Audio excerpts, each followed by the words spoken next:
আচ্ছা, তোমাদের বাড়িতে কি এরকম কোনো পুজো হয় যেই পুজোতে নিম পাতা, হলুদের ফুল, কাঁচা হলুদ, তেঁতুল, কচুর ডাঁটা আর কচুরি পানা? না না, আমি কোনো ভুলভাল কথা বলছি না। আসলে এই পুজোটা আমাদের গ্রামে প্রচলিত আছে। আশ্বিন মাসের শেষের দিন এইসব জিনিসপত্র গুছিয়ে রাখতে হয়, আর কার্তিক মাসের প্রথম দিন ভোরবেলা এই পুজোটা করতে হয়। এখন কার্তিক মাস পড়ে গেছে আর ভোর এখন ওই 4টে মতো বাজে।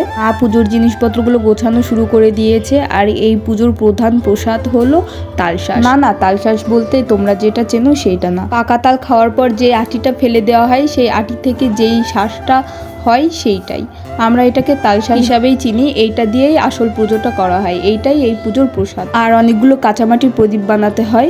সেই প্রদীপগুলো যেখানে যেখানে অন্ধকার জায়গা সেই সব জায়গায় দিয়ে দিতে হয় যাতে বাড়ি আলোকিত থাকে। তারপর মা কচুর ডাঁটা আর তেঁতুলটাকে পুড়িয়ে নিল। এটারও একটা নিয়ম আছে। কচুর ডাঁটার যেই কাজলটা পড়ে সেইটা চোখে পড়তে হয় স্নান করার পর, আর তেঁতুলটা ঠোঁটে নিলে নাকি সারা শীতে ঠোঁট ফাটে না। সর্বশেষ কুল্লো পিটিয়ে পুজোটা শেষ করা হলো। কেমন লাগলো তোমাদের ভিডিওটা জানিও।